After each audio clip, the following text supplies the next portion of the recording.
Second annual सत्संग आयोजित हो रहा है हर्षोल्लास के साथ, धूमधाम से। बहुत गुरु भाई माओ का समागम हुआ है और ये हम लोगों के लिए एक आनंद की दिवस है। इस जो पवित्र भूमि है silicon city college, Thakur ji का ये पवित्र सतनाम और गुणगान और कीर्तन से जो स्पंदन का सृष्टि हुआ है, जो वाइब्रेशन सृष्टि हुआ है, इस वाइब्रेशन में इस जो हर इंक, जो सीमेंट, जो दीवार है, इसके अंदर परम पिता की जो भाव जैसे समागत हुआ है। आज एक बात मुझे याद आ रहा है, कुछ समय पहले चंद्रशेखर जी ने कुछ बोल रहे थे, इस संदर्भ में मुझे बात याद आया। श्री ठाकुर जी के विशिष्ट भक्त थे केशव प्रसन्न भट्टाचार्य। उन्होंने श्री ठाकुर जी से एक दिन सवाल किए कि ठाकुर, आपने नेकेड आई में ये जो आंख है, दूरबीन के सहायता के बिना आप ये आसमान के ओर देखते हुए ये जो ग्रह तारा जो है, जो सूरज जो है, जो गैलेक्सीज हैं, इसके बारे में आप कैसे बता सकते हैं? आप कैसे इन सब को देख पाते हैं ठाकुर? आपने आंखों में कैसे देख सकते हैं? हम तो देख नहीं सकते। श्री ठाकुर जी ने कहा, केशवदा मैं मेरा आंखों से कहां देखता हूं? केशवदा ने पूछा, आंखों से नहीं, आप तो ऐसे जैसे वर्णन करते हैं, जैसे लगता है सब आप आंखों से ही देखिए। ठाकुर जी कह रहे हैं, आंखों से नहीं, मैं अपने अंदर ही देखता हूं। ये जो विश्व ब्रह्मांड, ये ग्रह तारा, ये नक्षत्र, ये गैलेक्सीज, ये अपने अंदर ही देखता हूं। जो कुछ है ब्रह्मांड में वो है भांड में। जो विश्व ब्रह्मांड में है वो तुम्हारा अपना शरीर में है। केशवदा आप भी अगर चाहोगे आप भी देखो। श्री ठाकुर जी कहते हैं, every individual is a living universe. इस यूनिवर्स में हर मनुष्य जैसे एक जीता जाता ब्रह्मांड, विश्व ब्रह्मांड है। विश्व ब्रह्मांड में जो कुछ है हमारे अंदर सब कुछ है। ये विशाल जो समुद्र है, इस समुद्र का जल के अंदर, पानी के अंदर जो प्रॉपर्टीज होते हैं, उससे एक बाल्टी पानी निकाल के अगर हम देखेंगे, वही बाल्टी के पानी में वही प्रॉपर्टीज। ये बाल्टी से एक बूंद पानी लेके अगर हम देखेंगे, वही पानी में सेम प्रॉपर्टीज। विशाल अनंत समुद्र में जो प्रॉपर्टीज हैं, एक बूंद पानी में है। ये जो ईश्वरीय सत्ता, ये जो ब्रह्मांड, उसके अंदर जो ऊर्जा है हर मनुष्य के अंदर। इसलिए मनीषी ने कहा, you are not a drop in the ocean, you are the ocean in a drop. तुम एक महासागर का एक बूंद नहीं हो, तुम एक बूंद के अंदर महासमुद्र। ये श्री ठाकुर जी कहते हैं, तुम्हारे अंदर वही शक्ति है, वही क्षमता है, ईश्वरीय सत्ता तुम्हारे अंदर है। लेकिन फर्क क्या है? ये फर्क जो है, ये है रियलाइजेशन। ये रियलाइजेशन हमारे अंदर है। ये माया के आवर्तन में हम जब आते हैं, हम भूल जाते हैं। इसीलिए श्री ठाकुर जी चाहते हैं हम ऐसे बने, हम ऐसे बने, एक ड्रॉप इन द ओशन नहीं, but ocean in the drop. इसीलिए रियलाइजेशन। ये रियलाइजेशन कैसे होगा? एक बुझा हुआ दिया कितने दिया को जला सकता है? एक भी नहीं। लेकिन एक जलता हुआ जो दिया अनगिनत दिया को जला सकता है। तो हमारे अंदर हम अगर बुझ जाएंगे तो हम किसी को जला नहीं सकते, लेकिन हम खुद को अगर जला पाएंगे तो अनगिनत दुनिया में मनुष्य को हम उद्बुद्ध कर सकते हैं, प्रेरित कर सकते हैं। डॉक्टर चंद्रशेखर जी जैसे लोग ये कोशिश करते हैं अनगिनत मनुष्य के अंदर आग को जगाने के लिए, वही कोशिश करते हैं। इसीलिए ये आए हैं सत्संग। अगर हमें खुद जलना होगा तो आग के पास आना, आग से खुद को जलाएंगे तो अनगिनत दिया को हम जला सकते। इसीलिए ये जो आग का जो जलने का जो उत्स है, जो सोर्स है, उनके पास जाना, उनको हम पाएंगे कैसे? जीवन में इसको उनको समझेंगे कैसे, उनको ग्रहण करेंगे कैसे। ये जो विश्व ब्रह्मांड का जो सोर्स है, जो उस है, जो क्रिएटर है, जो अनंत है, जो असीम है, उनको हम पकड़ेंगे कैसे, समझेंगे कैसे। ये दया करके आते हैं मनुष्य। जो कल्लोल भाई ने बोल रहे थे, जब तक चिड़िया बन के आप चिड़िया के पास नहीं जाओगे, चिड़िया आपके पकड़ में नहीं आएगा। इसी तरह जब मनुष्य बन के वो मनुष्य के पास नहीं आएंगे, तब मनुष्य उनको समझ नहीं पाएगा। तो दया करके, तो उनके पाने के उनको पाने के लिए क्या चाहिए? पाने के लिए जो माध्यम है, ये है प्रेम। श्री श्री ठाकुर जी के पास माइकल जेम्स नामक एक व्यक्ति आए थे सुदूर अमेरिका से। श्री ठाकुर जी के साथ बहुत बातचीत का हुआ था। आश्रम में कुछ दिन बिताए थे। एक दिन रात को सोए हैं और कुछ सपना देखे हैं। अगले दिन सुबह श्री श्री ठाकुर जी के पास आना था। हरिनंदन प्रसाद दा उनको लेके आने वाले थे। जब वो निकल रहे हैं, हरिनंदन दा उनसे पूछ रहे हैं, माइकल आप थोड़ा टेंशन में लग रहे हो, आप थोड़ा दुखी लग रहे हो, क्या हुआ है, बात क्या है? तो इसे बातों में बात करते हुए दोनों ठाकुर जी के जो प्रकोष्ठ था वहां उसके और आगे चलने लगे। और माइकल का बोल रहे हैं, हरिनंदन दा कल रात को एक सपना देखा। उन्होंने पूछा क्या देखा सपना में? उन्होंने कहा एक लाल रंग का एक लाइन मुझे मैंने देखा और एक जैसे खूब इंटेंसिटी के साथ ये प्रज्वलित हो रहा था। ये जो लाल रंग को देखा और उसके अंदर में सिर्फ एक 4 अक्षर का एक शब्द देखा। उसमें लिखा था लव। इसमें लिखा था लव। ये सपना देखने के बाद मेरे अंदर बेचैन हो रहा, ये क्या मैं देखा, मैं क्यों देखा? इसे से बात करते हुए दोनों ही ठाकुर जी के पास पहुंच गए। ठाकुर जी दोनों को देखने के बाद इमीडिएटली हरिनंदन दास से बोल रहे हैं, लिखोगे क्या? हरिनंदन दा क्या लिखोगे? ठाकुर जी बानी देते थे। हरिनंदन दा को मालूम था कभी भी ठाकुर जी बानी दे सकते हैं। उन्होंने इमीडिएटली नोटबुक निकाला और श्री ठाकुर से बोलने लगे, be concentric with every urge for love.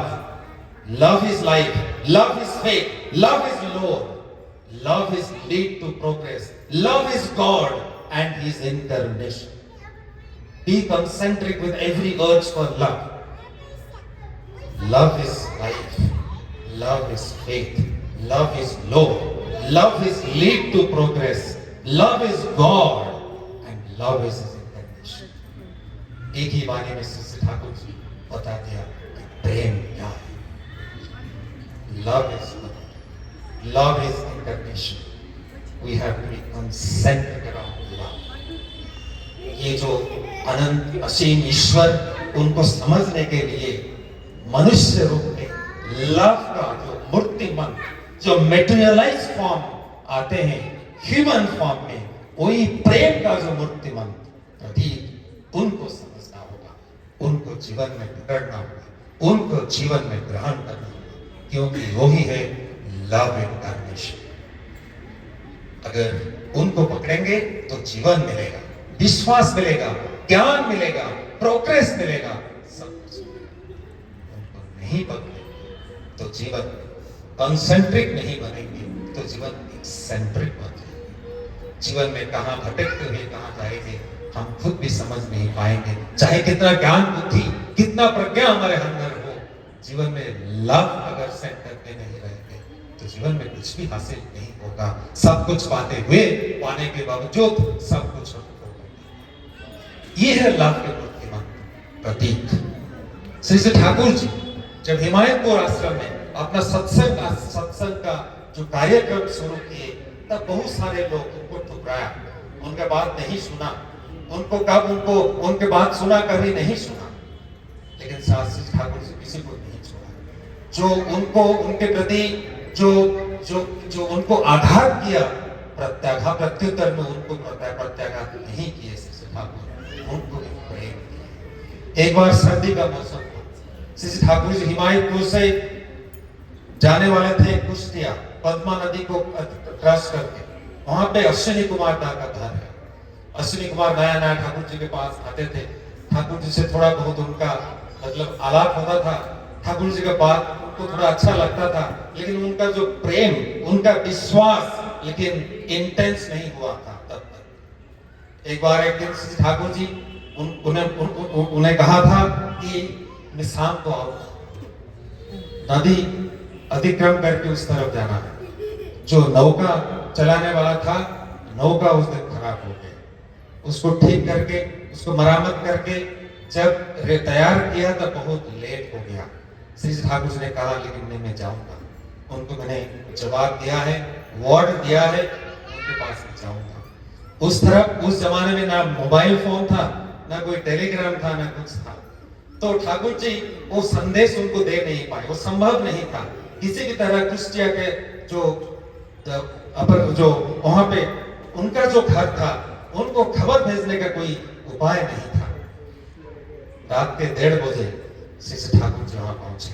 तब तक अश्विनी कुमार और बीरू राय गुस्सा हो गए थे। ये ठाकुर जी कहा था शाम को आएंगे, फिर इतना रात हो गया अभी तक आए नहीं है।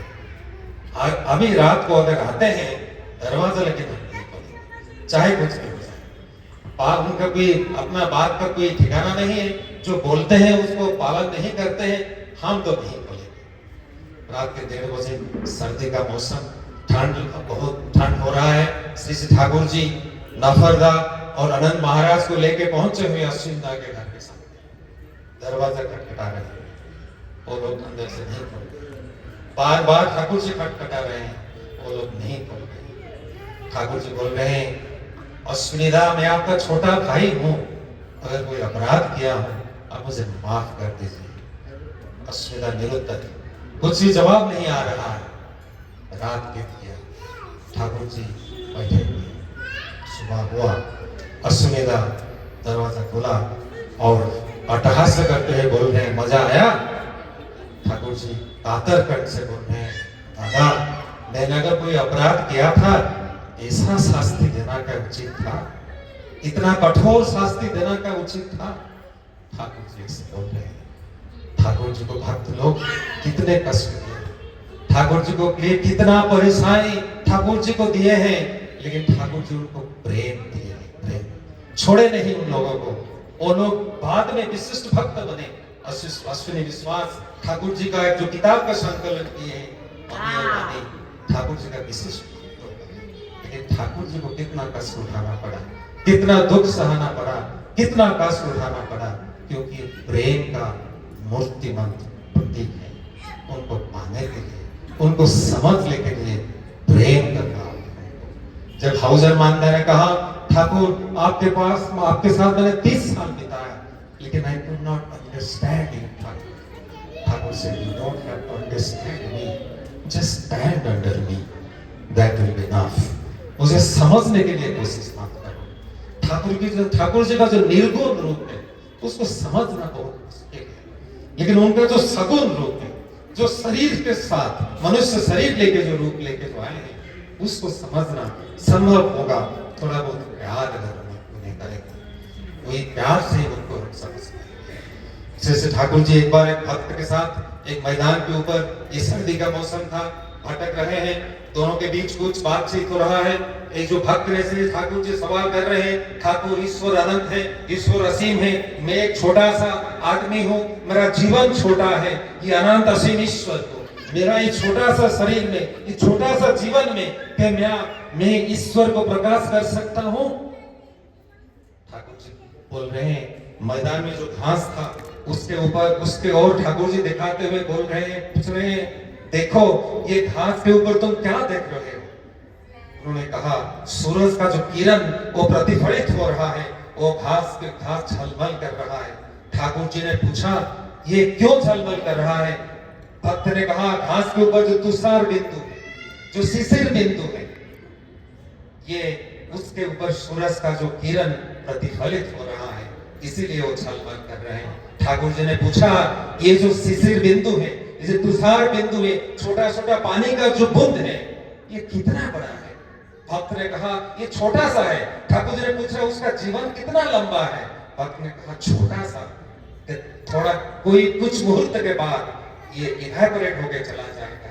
ठाकुर जी बोल रहे हैं, ये सूरज कितना बड़ा है? भक्त ने कहा, बहुत बड़ा है। ठाकुर जी कहा, छोटा सा छोटा सा पानी का बूंद असीम सूरज अपने अंदर प्रकाशित कर सकता, तो मनुष्य 4.5 हाथ का मनुष्य होके अनंत असीम ईश्वर को अपने अंदर क्या प्रकाशित नहीं कर पाओगे? कोशिश करोगे तो कर पाओगे, नहीं करोगे तो नहीं होगा। तत्व उसमें कैसे होगा, कैसे संभव है? ठाकुर जी बोल रहे हैं ये जो तुषार बिंदु है, जो पानी है, ये स्वच्छ है, प्योर है। किसी तरह प्योर बन पाओगे? अहंकार को त्याग करके, संदेह को त्याग करके, अविश्वास को त्याग करके ये स्वच्छ बन पाओगे, प्योर बन पाओगे, निर्मल बन पाओगे, ट्रांसपेरेंट बन पाओगे? अगर बन पाओगे तो उनको अनुभव कर पाओगे, नहीं बन पाओगे तो ये करना संभव। स्वच्छ बनना है, निर्मल बनना होगा। ये छोटा बच्चा जैसे मछली जैसे प्रेम करता है, जिसका मन जैसे निर्मल होता है, ऐसे ही करना पड़ेगा। श्री ठाकुर जी के आश्रम में एक कविवर शास्त्री गाने वाले थे, कवि अपना पत्नी को लेके आने वाले थे। ठाकुर जी बहुत उत्कंठित थे, कवि आ रहे हैं और सबको बोल रहे थे गेस्ट हाउस में उनका अरेंजमेंट होगा, रहने का ठिकाना होगा, जैसे अच्छी तरह से रह पाए, जो कोई उनका दिक्कत नहीं हो, मुश्किल नहीं हो, सब कुछ जैसे अरेंजमेंट होगा। एक 8-10 साल का लड़का था, उनको ठाकुर जी बुलाए उसको और कहा देख तू कविवर के साथ 24 घंटा रहना है। उनको अगर टॉवेल चाहिए टॉवेल दे देना, पानी चाहिए तो पानी लेके देना, गर्म पानी चाहिए तो गर्म पानी लेके देना, उनका कमरा के बाहर 24 घंटा तुझे पहरा देना है। वो मुंडी हिलाते हुए बच्चा कहा हाँ ठाकुर मैं ऐसा ही करूंगा। कविवर आए, ठाकुर जी को प्रणाम किए, पत्नी के साथ फिर गेस्ट हाउस वापस आए। थोड़ी देर विश्राम करने के बाद गेस्ट हाउस के बाहर थोड़ा टहल रहे, वो बालक को देख के सोचा इनके साथ थोड़ा बात किया जाए, तो बात करना शुरू किए और बातों बातों में ये लड़का पूछ रहा है कविवर आपका पत्नी का दीक्षा तो हो चुका है बहुत साल पहले, आपका कब हुआ? कवि कहा क्या हुआ? मेरा पत्नी का दीक्षा हो गया, मुझे मालूम नहीं, तुम्हें मालूम है? अच्छा कब दीक्षा हुआ? बालक बोलता है कविवर आपके पत्नी जब आपसे शादी करके आपके घर आए, आपको जीवन का आराध्य मानते हुए, आपको जीवन का स्वामी मानते हुए, आपको जीवन का सब कुछ मानते हुए जो आपके घर आए, उनका जीवन का आराध्य उनको तो मिल गया, आपका जीवन का आराध्य आपको कब मिलेगा? कविवर टॉवेल पहने हुए दौड़े ठाकुर जी के पास। ठाकुर जी उनको देख के मतलब चकित हो गए। ठाकुर जी बोले क्या हुआ कविवर? हाथ उठा के आपका कोई परेशानी नहीं हुआ तो? कविवर बोले ना ना, लेकिन वो जो लड़का जो आप जिसको आप मेरे पास रखा है, ठाकुर जी ने पूछा क्या वो कुछ बदमाशी किया? वो नटखट बालक है, कुछ बदमाशी किया होगा। कविवर बोले नहीं कोई बदमाशी नहीं किया, मेरा आंख खोल दिया, ये छोटा सा बालक मेरा आंख खोल दिया है। ठाकुर जी मेरा दीक्षा लेने का ठाकुर जी मेरा दीक्षा लेने का ये है। ठाकुर जी किसके द्वारा क्या काम करवाते हैं हमें कुछ पता नहीं है, लेकिन बालक के अंदर था प्योर लव, निष्पाप भालोबासा, प्रेम, ट्रांसपेरेंट, कोई जटिलता नहीं है, कोई मतलब कोई डबल स्टैंडर्ड्स नहीं था। जो दिल में आया वो ठाकुर जी को मिला। ठाकुर जी के पास एक गौड़ी आश्रम के महंत आए हुए थे, उन्होंने ठाकुर जी को उस गाना सुनाया और उसके बाद ठाकुर जी से पूछा ठाकुर जी मैं जब हमारा जो मठ में जब कुछ उत्सव होता है, कोई पूजा होता है, हम लोग मैं क्या करता हूँ एक इनविटेशन कार्ड लेके चैतन्य महाप्रभु की जो मूर्ति है उनके पास जाता हूँ, कार्ड उनके चरण पे रखता हूँ, बोलता हूँ प्रभु उत्सव में आप आइएगा। ठाकुर जी ये क्या बचपना है ना ये और कुछ है? ऐसा करना क्या सही है? ठाकुर जी बोल रहे हैं ईश्वर के पास पंडितगिरी करके फायदा क्या? बचपना ही सही। ईश्वर के पास पंडित बनने से क्या होगा? ये बचपना ही सही। तो ईश्वर को अगर पाना है ये प्रेम चाहिए। ये बात जैसे बच्चा का जैसे प्रेम होता है वही प्रेम से, प्रेम का जो मूर्तिमान प्रतीक है उनको हम समझ पाते हैं। श्री ठाकुर जी जो प्रेम का जो मूर्तिमान प्रतीक थे उसको हम बता नहीं सकते। लेडी मैगडलेन जो जीसस क्राइस्ट के जो डिसाइपल थे वो जीसस क्राइस्ट के ओर देखते रहते थे।